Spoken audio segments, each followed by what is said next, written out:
사도 바울은 오늘 데살로니가 성도들에게 또 우리에게 이렇게 말을 합니다.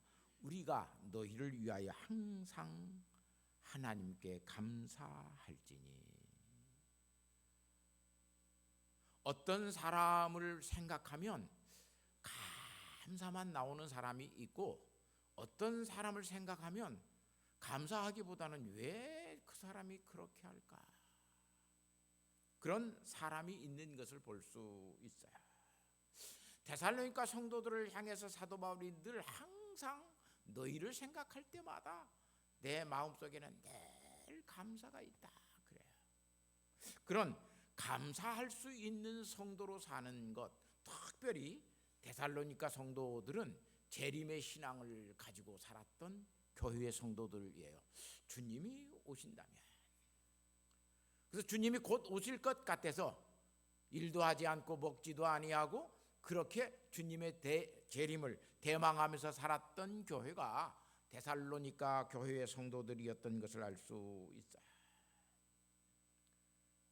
자, 이렇게 재림의 신앙을 가지고 살았던 데살로니가 성도들을 보면 사도 바울이 왜 감사했는가? 첫 번째, 그들의 믿음이 계속 자랐다고 그래요. 믿음이 자란다라고 하는 것 얼마나 귀한 축복인지 몰라요.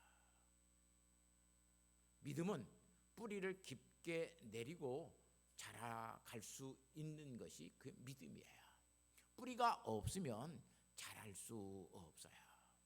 하나님을 아는 지식이 없으면 믿음이라고 하는 것은 자라지 아니에요. 하나님을 아는 지식이 뿌리와 같다면 그 다음에 하나님을 사랑하고 믿음이 자라가는 것은 그 줄기와 같은 거예요. 그런데 그들의 믿음이 더욱 자랐다 그래요. 엄청나게 풍성하게 그들의 믿음이 자랐어요. 그렇게 자라는 이 믿음 가운데는 여기 서로 사랑함이 풍성하였다라고 두 번째 이야기를 해요. 사랑이라고 하는 것 얼마나 귀한지 몰라요. 사람의 관계는 사랑이 있어야만 관계를 맺어져요. 내가 누구를 사랑한다라고 하는 것은 관계를 맺기 시작했다는 말이에요. 관계 가운데 있다라고 하는 말이에요. 아무하고 나하고도 관계가 없는 사람은 사랑할 수가 없어요. 그런데 데살로니가 성도들이 하나님을 사랑하고 이웃을 사랑하고 사도 바울을 사랑하는 그 사랑의 관계가 더욱더 깊어지고 풍성하였다 그래요. 플레나오, 증가했다라고 하는 말이에요. 넘쳤다라고 하는 말이에요. 세 번째는 그렇게 하나님을 아는 지식에서 자라가고 사랑이 풍성하게 되니까 여기 보니까 모든 박해와 환난 중에서 인내하며 믿음의 선한 싸움을 그들이 싸워갔다라고 이야기를 해요. 아마 이것이 우리가 가지고 있는 예수 그리스도를 기다리고 있는 재림신앙의 특징이라고 할 수 있어요. 예수 그리스도의 재림을 믿는 그 믿음을 가지고 있으면 오늘 우리는 더욱더 믿음이 풍성해집니다. 간절해져요. 두 번째는 우리에게 있어서 사랑이 증가됩니다. 하나님을 사랑하고 이웃을 사랑하고, 그래서 어디까지 사랑하냐면 원수까지 사랑할 수 있는 그 믿음의 자리까지 나아갑니다. 신앙생활하면서 어렵고 곤란한 일, 박해, 환난 이것 견디어내는 것, 잘 그것을 견디어냅니다. 오늘 우리가 재림신앙을 가지고 산다라고 하는 것은 이렇게 성화되어져 가는 삶, 성숙된 믿음의 삶을 살아가는 사람이라고 하는 것을 알 수 있어요. 예수님은 유일하게 마태복음 25장 34절에 자기를 주라고, 다시 말하면 임금이라고 거기서 이야기를 해요. 지금까지 다 예수님은 인자라고 하는 호칭을 했어요. 마태복음 25장 31절에도 인자는 그렇게 말씀하시다가 34절에 가서 그 인자라고 하는 호칭을 딱 버리시고 이 재림할 때라고 하는 그 재림의 신앙을 그들에게 가지게 하시기 위해서는 임금이라고 하는 말 사용해요. 바실리스라고 하는 헬라 말인데 임금이라고 하는 말이에요. 왕이라고 하는 말이에요. 예수님이 직접 처음으로 예수님 자신에 대해서 내가 왕인이라고 이야기하시는 말씀이에요. 지금까지 예수님께서는 그렇게 공개적으로 말씀하지 아니하였어요. 그런데 이제 예수님은 제자들에게 공개적으로 이야기를 해요. 내가 왕이니라. 그 뒤에 요한복음 18장 37절에 빌라도가 재판하는 그 과정에서 빌라도에게 이렇게 말씀합니다. 예수께서 대답하시되 내 말과 같이 내가 왕이니라. 모두에게 공개적으로 내가 왕이다. 왕이라고 하는 이 말씀 속에서는 예수 그리스도께서 반드시 재림하신다라고 하는 재림의 신앙을 오늘 우리에게 가지게 하는 것을 볼 수 있어요. 그래서 예수 그리스도가 재림하신다라고 하는 것을 아는 사람은 하나님은 사랑이시다, 예수님은 우리의 구주이시다, 거기를 넘어서서 예수님은 나의 왕이시다, 예수님은 세상의 왕이시다, 예수님은 이 세상을 심판하러 오시는 만왕의 왕이시라고 하는 사실을 분명하게 알고 믿게 되어집니다. 왜냐하면 갑작스럽게 왕의 나타나심을 사모하면서 살아가는 성도들이 아니라 그 왕을 기다리면서 사는 성도인 것을 오늘 우리에게 알게 해주시기 때문에 그렇습니다. 이렇게 예수 그리스도의 재림의 신앙을 기다리고 사는 성도가 되면 그 믿음 생활을 하는 사람은 첫 번째 하나님 나라의 백성으로서의 25절 말씀에 보니까 고난을 견디어낸다고 그럽니다. 고난이라고 하는 것은 살아가는 사람에게 누구에게나 있습니다. 고난당하는 것을 좋아하는 사람은 아무도 없습니다. 어려움이라고 하는 것, 곤고라고 하는 것, 아픔이라고 하는 것, 사람들은 그런 고난을 당하지 않고 살려고 행복하게 살기를 꿈꾸고 행복하게 살려고 그러합니다. 그러나 고난은 다 있습니다. 아프지 않고 살고 싶은데 누가 아프지 않고 살아가요? 그런데 이 재림의 신앙을 가지고 있는 사람들에게는 세상에서 어떤 고난을 만나도 그 고난에 대해서 잘 견디어가고 그 고난을 이겨가는 신앙의 삶을 살아갑니다. 이 고난은 하나님이 갚으시는 것을 알기 때문에 그 내가 어떤 어려움을 당하는 그 일 때문에 다른 사람을 보복하거나 복수하지 않습니다. 마태복음 그래서 5장 44절 말씀에 너희는 원수를 사랑하며 너희를 박해하는 자들을 위하여 기도하라. 더럽 의를 위하여 핍박을 받는 자는 천국이 그들의 소유라고 마태복음 5장 19절에서 예수님께서 말씀하십니다. 의를 위하여 박해를 받는 자는 복이 있나니 천국이 저희 것입니다. 고난 받는 것 견뎌냅니다. 우리에게 많은 어려움이 있습니다. 내게 어려움을 가져다 주는 사람들이 얼마나 많이 있습니까? 그런데 그것 재림의 신앙을 가지고 있는 사람은 잘 견뎌가고 이겨갑니다. 지금 세상에 우스갯소리가 있습니다. 교회는 세상의 빛과 소금이라고 이야기를 합니다. 그래서 어떤 사람이 교회 사회학자가 이런 말을 했습니다. 지금 우리 세상에는 교회, 이런 교회가 참 교회와 거짓 교회가 있는 것이 아니라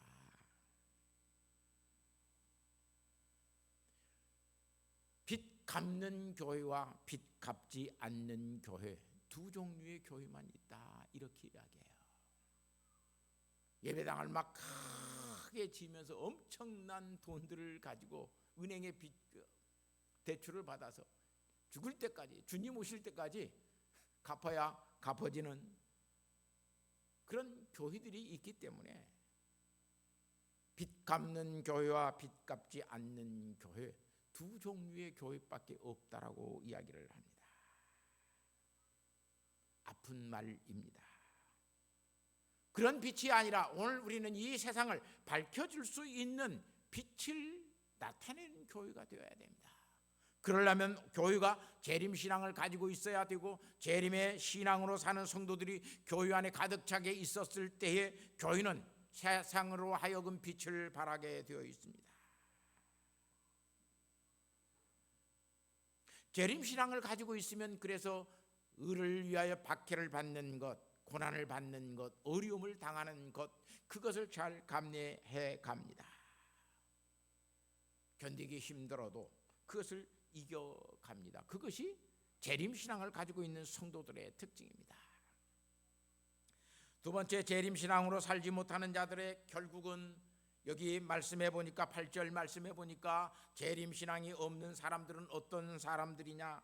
하나님을 모르는 자라고 이야기합니다.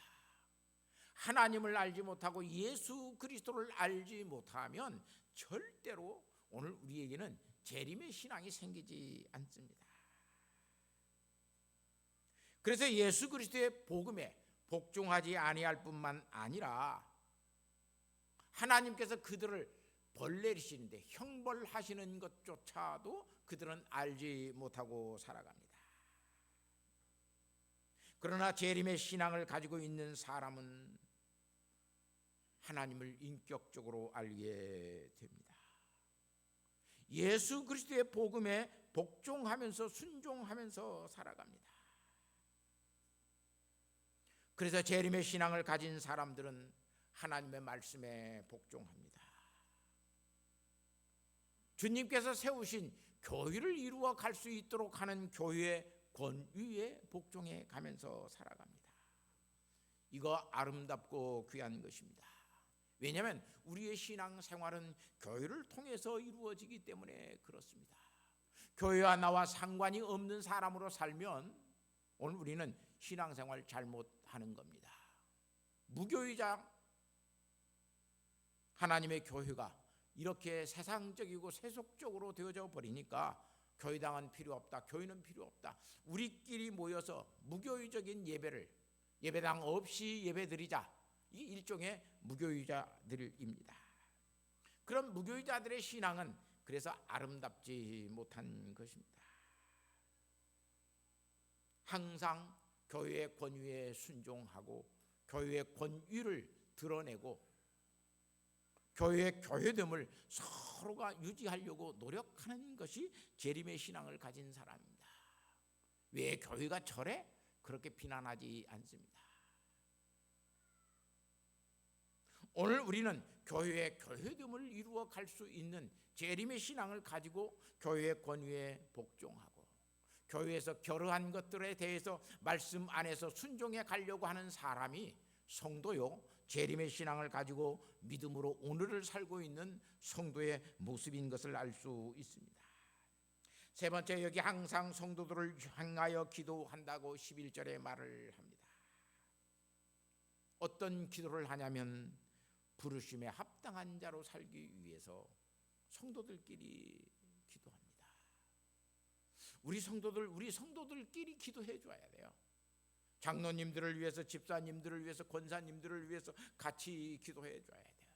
하나님, 부르심에 합당한 자로 효성교회의 일꾼으로 세웠으니 우리 효성교회에 꼭 필요한 사람, 성도들을 그렇게 인도해 갈 수 있는 장로님, 권사님, 우리 직분자들 되게 해주세요 라고 기도하는 기도가 있어야 돼요. 또 믿음의 역사를 능력으로 이루게 해달라고 기도합니다. 교회의 역사는, 교회의 일은 믿음의 사람들이 하는 일이고 믿음의 역사를 이루어가는 것이 교회의 일입니다. 교회의 일은 돈으로 하는 것 같고 사람들의 열심으로 하는 것 같지만 사실은 그게 아니고 믿음으로 하는 거예요. 아무리 돈이 많은 사람이 교회에 와서 일을 해도 그것은 하나님께 영광이 되지 않습니다. 왜냐하면 그에게는 믿음이 없기 때문에 그래요. 하나님, 우리 교회가 하는 일이 믿음의 역사가 되게 하여 주옵소서. 여러분은 그렇게 기도하는 성도들이 되어야만 교회의 교회됨을 만들어 가고 재림 신앙으로 사는 성도들의 삶의 모습을 오늘 우리가 갖추어 갈 수 있음을 알게 됩니다.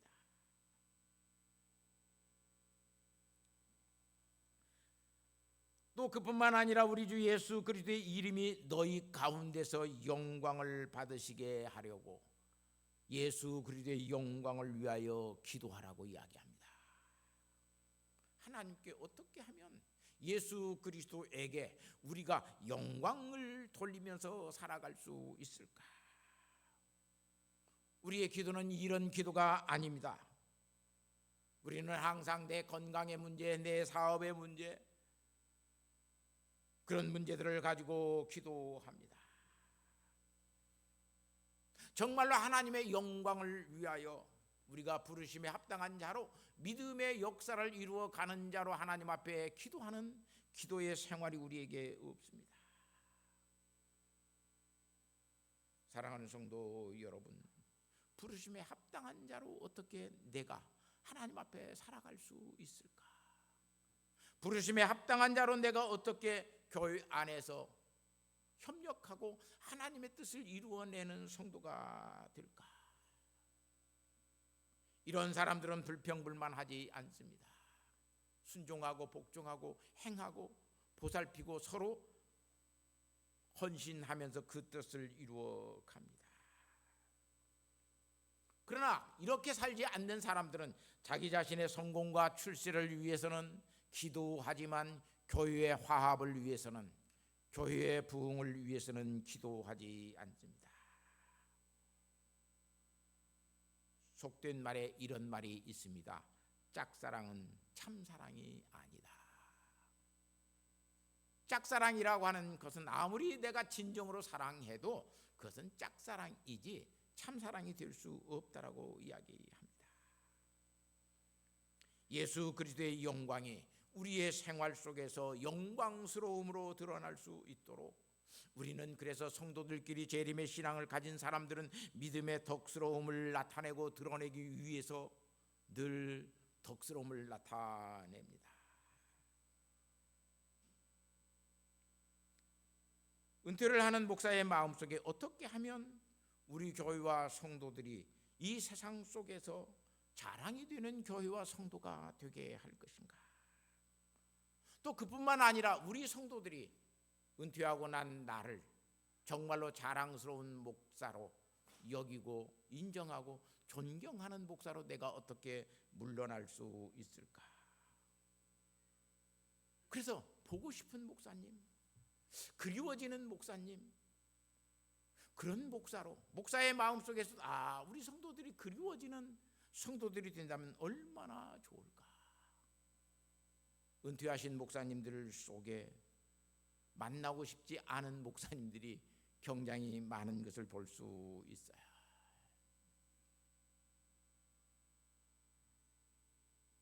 어느 교회 장로님 직접 제게 대놓고 우리 목사님 원로 목사님인데 우리 교회 좀 안 나왔으면 쓰겠어요. 목사님이 좀 안 나오게 이야기해 주세요. 그렇게 이야기하는 이야기도 들었어요.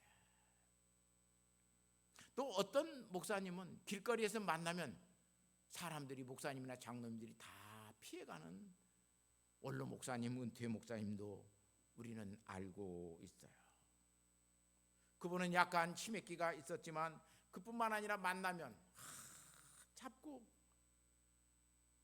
아들 자랑, 딸 자랑, 사위 자랑 온갖 자랑하면서 길거리에서 그냥 몇 시간씩 붙잡고 이야기를 하니까 저기서 만나면 피해가 버려요. 이런 목사가 된다라고 하는 것 얼마나 덕스럽지 않는 것인가?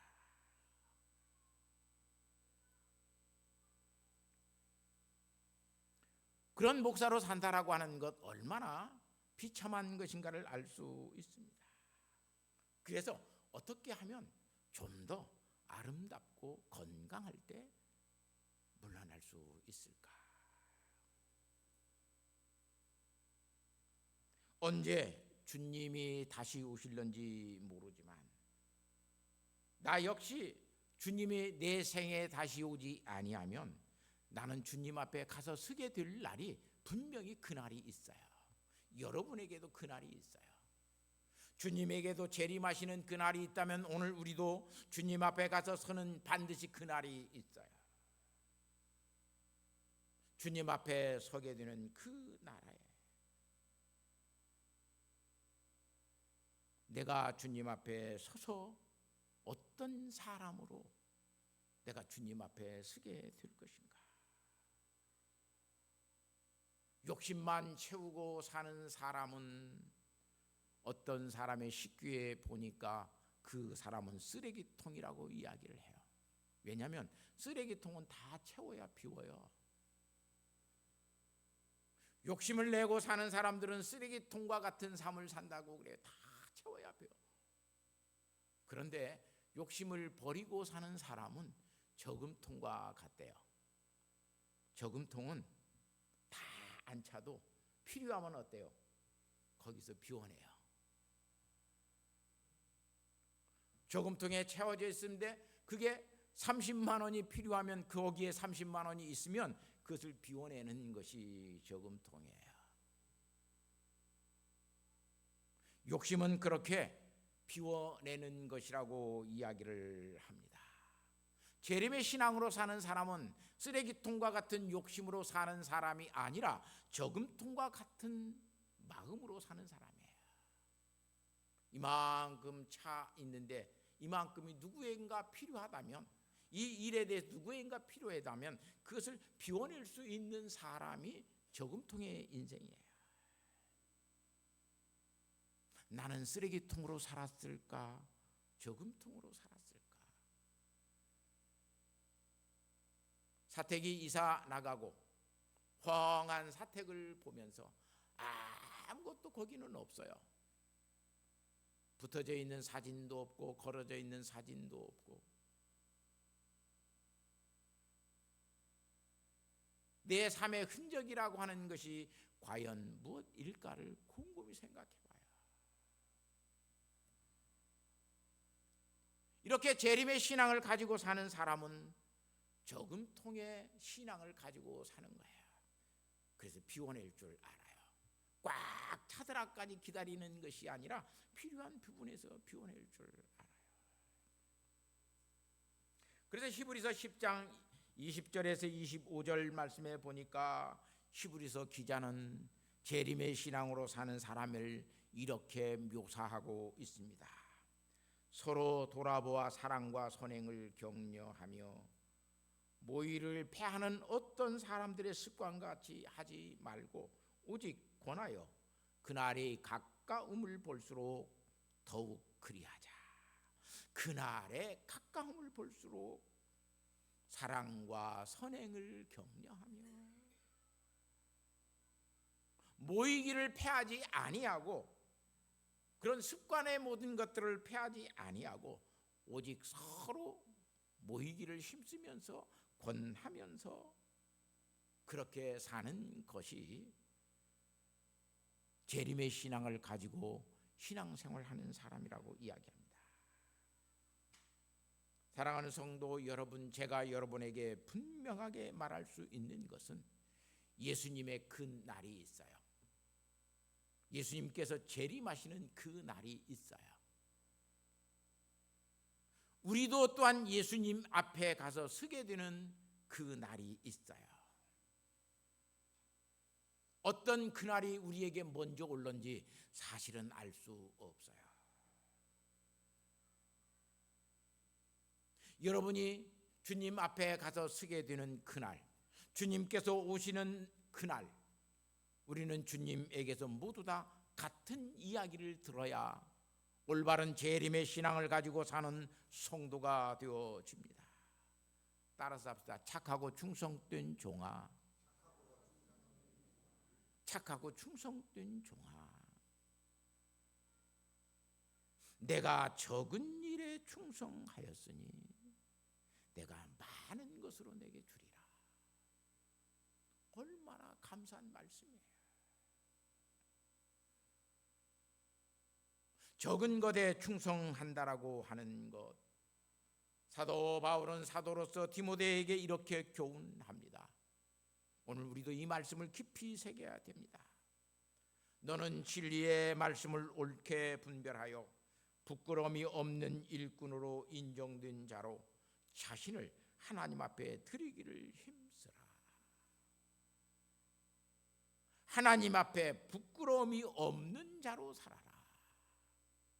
그 말은 내 양심에 조금도 부끄럽지 않는 믿음의 선한 양심의 그 판단과 분별을 가지고 오늘 우리에게 살도록 이야기합니다. 말씀을 옳게 분별하면서 살아라. 그뿐만 아니라 요일 3장 17절에서 18절 말씀에 보니까 요한 사도는 이렇게 묻고 있습니다. 누가 이 세상의 재물을 가지고 형제의 궁핍함을 보고도 도와줄 마음을 닫으면 하나님의 사랑이 어찌 그 속에 거하겠느냐. 자녀들아, 우리가 말과 혀로만 사랑하지 말고 행함과 진실함으로 하자. 행함과 진실함으로 믿음의 삶을 살아갑니다. 진실함 속에 행함이 없으면 안 되고 행함 속에 진실함이 없으면 안 되는 거예요. 그럼 다 거짓이고 위선이 되는 것을 알 수 있어요. 주님이 오시는 그날이 우리의 생에 없다면 내가 주님 앞에 서는 그날이 반드시 내게는 있습니다. 한 가지 사실을 잊지 않고 살아가는 것. 정말로 예수 그리스도의 성도로서 살아가는, 하나님의 백성으로서 살아가는 것이 무엇인가? 그런 아픔의 모든 것들을 가지고 한가위 추석 묵상 집에 제가 그 부분을 여러분들에게 묵상하도록 하였어요. 사랑하는 성도 여러분, 우리에게는 하나님께서 이 세상 속에서 잘 살 수 있는 문화 명령도 주셨어요. 그뿐만 아니라 이 세상 속에서 재림의 신앙을 가지고 예수 그리스도를 증거해야 할 전도의 명령도 주셨어요. 양심에 부끄러움이 없도록 사는 재림의 신앙을 가진 성도로서 하나님 앞에 서는 사람, 그 심판대 앞에 서서 조금도 우리를 부끄럽게 여기지 아니하고 착하고 충성된 종이라고 예수님께서 말씀하시는 그 말을 들을 수 있는 믿음의 삶을 살아가는 사람이 재림의 신앙을 가지고 사는 성도요, 목사요, 장로요, 집사요, 권사요, 교인가라고 하는 것을 알 수 있습니다. 사랑하는 성도 여러분, 재림의 신앙으로 주님 오시는 그날, 내가 주님 앞에 서는 그날, 착하고 충성된 종으로 드러나는 우리 모두가 되시기를 예수님의 이름으로 부탁하고 축복합니다. 하나님 아버지 감사합니다. 이 시간도 아버지 하나님, 저희에게 내가 너희에게 오마라고 하는 그날을 우리가 기다릴 수 있도록 인도하여 주시고, 주님의 그날이 없으면 우리가 주님 앞에 서는 그날이 있음을 알게 하여 주셔서 주님, 재림의 신앙으로 믿음으로 살게 하시는 하나님의 놀라운 은혜를 깨닫게 하여 주시고, 오늘 또 아버지 하나님, 주의 말씀을 옳게 분별하고 부끄러울 것이 없는 주의 일꾼으로 사는 성도들이 되게 하옵소서. 예수님의 거룩하신 이름으로 기도하옵나이다. 아멘.